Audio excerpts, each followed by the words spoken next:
Hey guys, Garvey here. Today, I want to talk about something that has been completely discussed to death. That being, what makes a film look like a film? What differentiates something that could be shown at a theater to a home movie, or even a student film? I've never been a fan of the consensus online as to what makes a film look cinematic. Also, I feel there's some points on the topic that I've never heard discussed. To begin with, I want to briefly go over the modern day interpretation of what techniques or even intrinsic attributes of film that can be heightened that lend to the production of film. Many people cite aspect ratio as an important factor when determining the cinematic value of a film. I don't think that holds any water because there's a plethora of films, old and new, that use a variety of aspect ratios. 4:3, 17:9, 2.35:1, 2:1, 1.66:1, etc. There's not one aspect ratio that's the ultimate ratio and should be used universally to elicit the feeling of cinema. Citizen Kane is one of the most cited and important films ever made, and that was 4:3, which is usually deemed as the least cinematic ratio. Some people say it's the frame rate, saying that 24 frames per second is the only way that a true film can be made. Well, I don't think that's true either. There's plenty of films that use different shutter speeds, particularly lower ones, which can simulate 12 frames per second or even lower. Also, several attempts have been made to try making higher frame rate films. These attempts are more so hindered by the technology. Most projectors in theaters are designed to exclusively play back 24 frames per second, not based on any intrinsic virtue of 24 FPS or any disgust over 60 FPS. I wouldn't be shocked if in 5 years or so, as internet speeds get faster to support it, places like Netflix and Hulu start experimenting with making higher frame rate films. I don't think it's shooting on film over digital because there are several films in the last 20 years that have been shot digitally that look absolutely brilliant. Some try to emulate the look of film with the digital sensor, but others completely embrace the overly perfect look of the digital cameras and refined lenses, and are still able to make something cinematic. There's a slew of other things people cite as being the only way to make a cinematic picture, such as particular focal lengths, certain lighting styles, types of color grades, etc. All of these points don't really add up because there are many movies that avoid the stereotypes and remain authentically cinematic. I'm not saying there's anything wrong with these techniques, just that it's not the only way to make a film look like a film. So if all these production-based aspects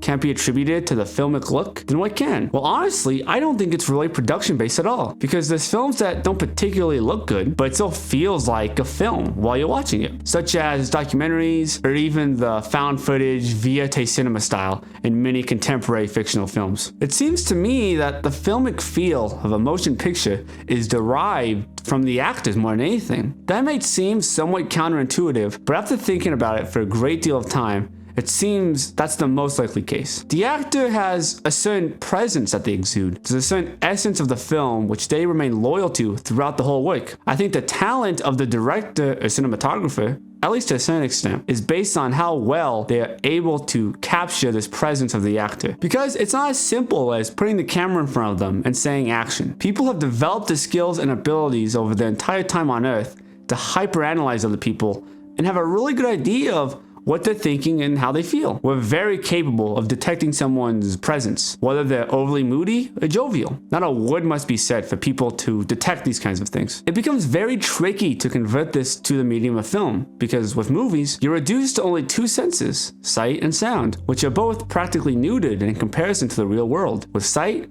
you go from the three-dimensional real world to the 2D screen, and all the technical limitations that hold film back from competing with human eyesight. So it seems that the filmic look is predicated on the presence of the actor and the ability of the director and cinematographer involved to capture said presence with the tools of film, as opposed to the cinematic look being tied exclusively to the techniques used by the filmmakers. So if you're trying to make a cinematic looking film, hire some good actors. But what about films without actors, such as documentaries or shots of the landscape? Well, I think it's the same thing. It's just a different subject within the frame. A person in a documentary is still exuding a certain emotion or presence that has to be captured by the camera sensor in the most meaningful way. And the same goes for sunsets and busy city streets. All of these are exuding a presence in the same way as the actor. This presence opens two more questions. What is this essence of the actor specifically, and where does it come from? And how do the filmmakers capture that? Let's start with the essence of the actor. I think it's quite simple to say that the actor gets his essence from the script.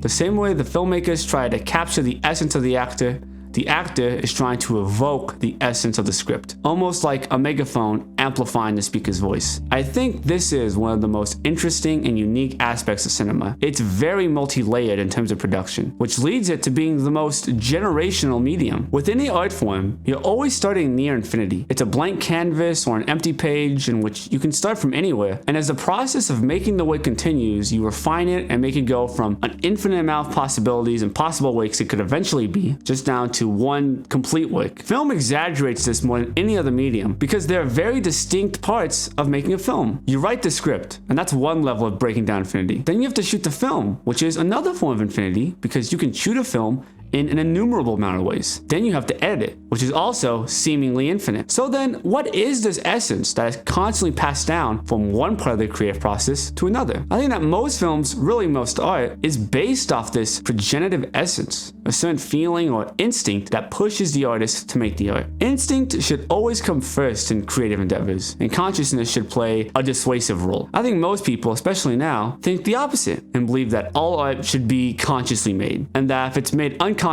then it is made wrongly. I find that very bizarre because art which is made from a conscious point of view, art which is trying to prove a point and possibly convince people of something, sounds more like propaganda than art. What also comes along with this strange point of view is a mistake that plenty of young artists make. They try to remove themselves of the initial essence of the work. Instead of staying loyal and faithful to the initial feeling that provoked them into making the work, they try to quickly distance themselves from it, trying to translate the essence into a more logical, one-dimensional, and shallow interpretation. A work of art can only be as strong as its foundation. So when you go from working off the infinitely complex and unspeakable emotion that provoked you to make the film in the first place, to working off a simple logline, the work will suffer tremendously. That's really the whole point of art. To elaborate on these more complex emotions and intuitions that cannot be summarized in a few typical sentences. How do filmmakers capture this overly complex essence? Well, I think it's the same way writers build off of the essence and how actors exude it. The filmmaker accepts the project because they feel a certain magic in the script that they feel inextricably connected to. This is far easier when the director is also involved with the writing and the eventual editing. There's no technique that can produce the feel of an authentic movie. It's simply based off of the filmmaker's initial essence and their ability to display that in a film. This ability comes largely from their instinct. You can teach someone how to be a cinematographer in 3 weeks as far as the technical aspects go, but there's another layer to it that is completely instinct based, and that's the level of authenticity in which the cinematographer strives to display unflinchingly. That's pretty much all I want to say about that. I know the subject has been discussed at great lengths, but I just felt the points I brought up haven't been considered. If you liked the video, give it a like. Click subscribe if you want to watch more videos like this one every week. Thanks for watching, and I hope you have a great rest of your day.